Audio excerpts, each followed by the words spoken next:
海龟交易法是一套著名的系统化交易方法，最初由商品交易员 Richard Dennis 和 William Eckhart 在1983年创立，用以证明交易技巧可以通过一个简单的规则系统被教授给普通人，而不仅仅是依赖天生的交易才能。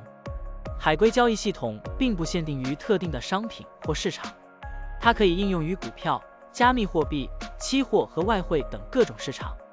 现在，我们就设定一些参数，让 Stocktiny AI 帮我们生成程序，对中国中免60.01888 CES 进行回测计算。设定参数如下：头寸规模，使用每次加仓20%。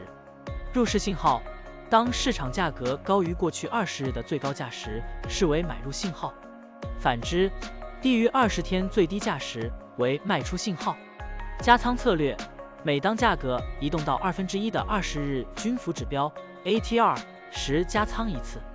运行时间从2023年1月1日到2024年5月10日。交易手续费设定为 0.10%。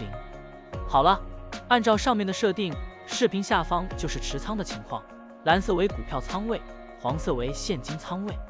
累计交易5次，期末持仓价值97882.15元，盈利负 2.12%。相比持仓不动，多盈利 63.30%。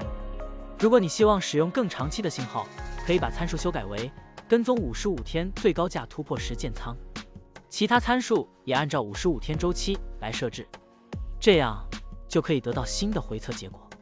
累计交易0次，期末持仓价值10万.00元，盈利 0.00%。